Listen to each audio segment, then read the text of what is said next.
Okay, so I'm doing a test here on basically this starter solenoid. This is a Ford external starter relay or starter solenoid. You'll find this on modern starters sometimes, like the F-150 I think may still use it pretty late in the game, but this design has been around since 1959 I think. But anyways, this design, it was a 87 E350, and the starter intermittently was not working. If you look at the starter on this vehicle, basically it didn't have a starter solenoid on the case of the starter. The solenoid was remotely mounted on the firewall area, front grill area, somewhere in there. I can't remember. This is months ago, but anyways, so sometimes Ford uses an external starter solenoid, and sometimes they use one on the starter, and sometimes they use both.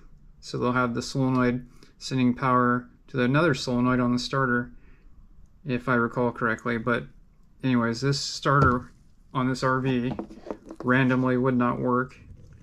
It was no crank intermittent. So I like to basically tear things apart, see what's going on, see what fails. So let's start by checking continuity. We shouldn't have any continuity on a good starter solenoid when it's not powered on. So we have no continuity on the meter. Now we're going to turn on the starter solenoid as if it was cranking, and we have continuity. Off, no continuity. Back on, have continuity. Off, on. One thing you notice that the resistance isn't always the same. So let's look at our meter leads touched together. 0.1,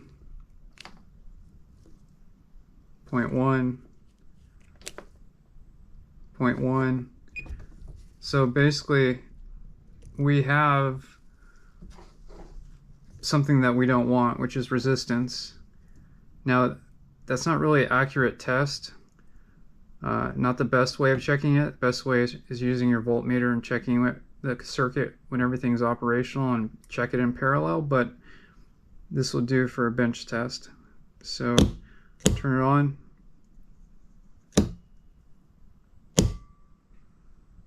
Continuity.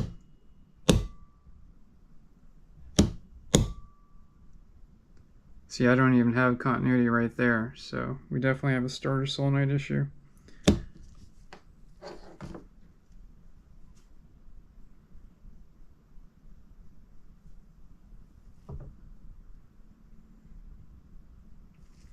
So now I'm going to tear the starter solenoid apart.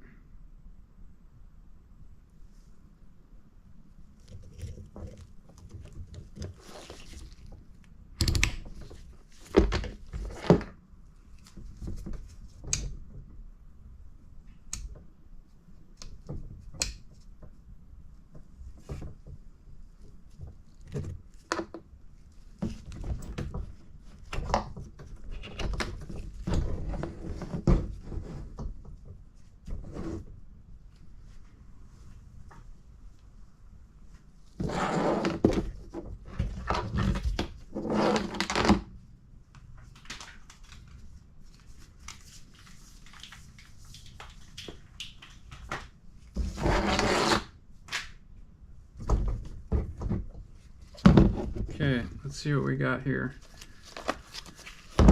So we have some rivets. So if we want to open this thing up, we need to drill out those rivets or Dremel it off. I think the drill's easier. Let's see what sizes we have.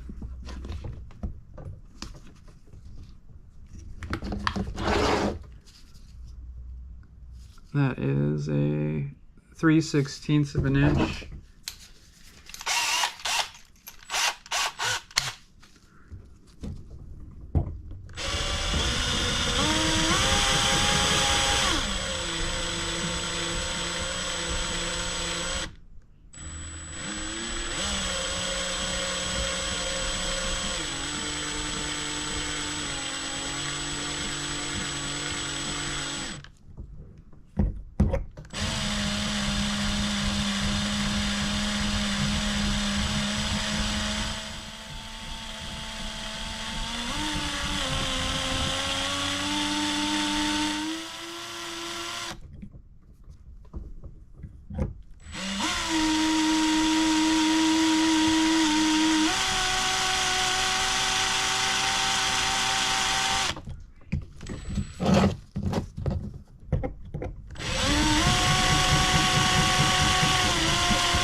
So I bought one of these Milwaukee cordless drills, 9-degree, which works great, but I also, bought one of those 1/2-inch 90-degree impacts that fits in a tight spot basically, and I don't know, I had trouble with the Milwaukee 1/2-inch 9-degree impact. Barely able to get lug nuts off. I don't know what that's about, but let's open this up. And yeah, it's not opening, so might have to drill this out some more.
There you go. Now we're kicking.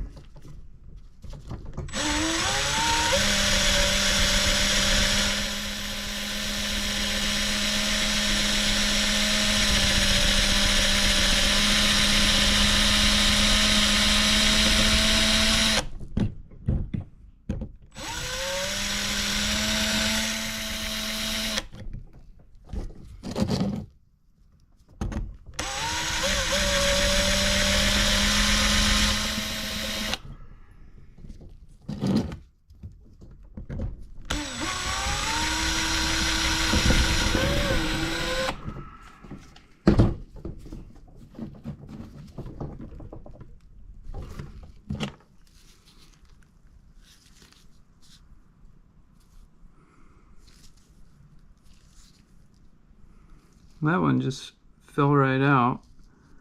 I don't know if you can see that rivet, but the other ones are, there it is. The other ones are being a little stubborn.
Okay, so now we've got this thing opened up. These rivets are out. So this is what the inside of this solenoid looks like.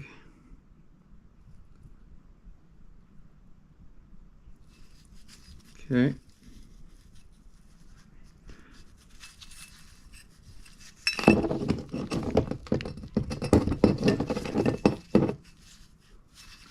So I'm going to try and get this opened up.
big magnet.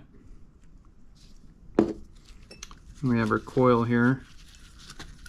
This coil is basically just a bunch of wire wrapped around probably about 100 times, maybe more, really small gauge wire.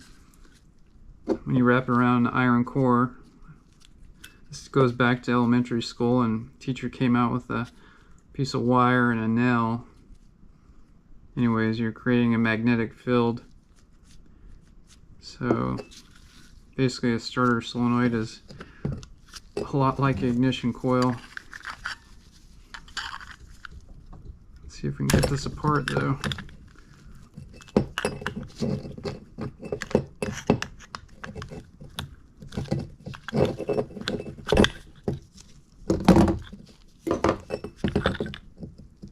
Okay, so that is basically what a starter solenoid should not look like.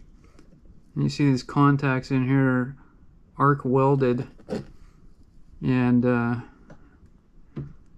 mean at some point the starter might have actually stuck on, because you can see that the metal is just, this copper has gotten so hot it's melted. So that's one rare thing that can happen, is your starter sticks on. But yeah, the contacts inside on each post are, you know, just as worn out. But generally the solenoid posts are stronger, and the other ends, usually this would be a solid copper plate like in a traditional starter solenoid that's on the starter itself, and that copper plate would be serviceable. Like Toyota Denso starters, you can get just a plate for a couple bucks, replace it every 100,000 miles, and you'll never really need a starter motor in a lot of cases if you just put that plate in there that wears out like this. But I worked at a starter and alternator rebuild shop when I was going to college, and anyways, yeah, basically I think I've had a lot of these apart, but they're pretty simple in design. This is an old school design though. Newer starter solenoids are a little bit different, but same principle inside. You got cork here for insulation, a gasket, try and keep the water out. There is corrosion in here though. You see there's corrosion right there on that soldered connection, and corrosion in here. I don't know if you can see it, but that's a bit of a problem.